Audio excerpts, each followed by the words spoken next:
One of the most storied college football programs in the South is trying to put its season back together after a football player boycott. Grambling State University, historically black college, home to a legendary football program, had to forfeit Saturday's game against Jackson State because only 22 players showed up last Friday to get on the bus.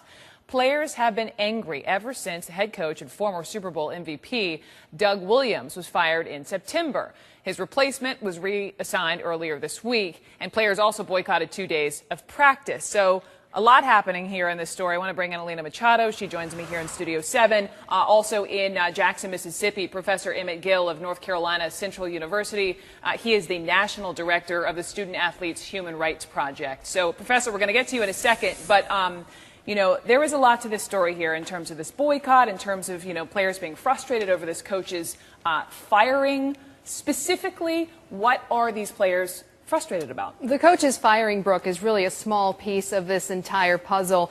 We found a letter online that was reportedly written by the Grambling State football players to the university's administration detailing a number of complaints. That letter also mirrors what was noted on a Twitter page that we found that appears to belong to Naquan Smith. He's one of the players and the apparent team spokesperson. Now, that page, we want to show you some of the pictures on that page that shows what the letter is talking about. It shows pictures of broken equipment and moldy ceilings and walls, and those pictures are captioned with "See Our Struggle." Now, in the grievance letter, it's also noted again that the equipment in the weight room is falling apart, that workout benches are tearing and ripping. The players also seem to be unhappy with the fact that they're now taking bus rides in excess of 8 hours right before a game rather than flying. Now, as you mentioned, the team did not play last weekend against Jackson State, forfeiting that game. However, players seem to be willing to play this Saturday against Texas Southern.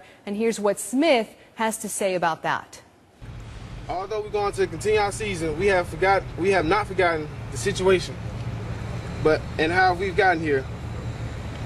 Grambling has given the opportunity to be a part of its legacy, and we're looking to improve its conditions for the university and future student athletes.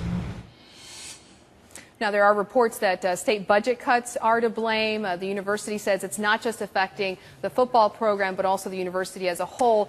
University officials are also saying, Brooke, that they are working with the players to deal with these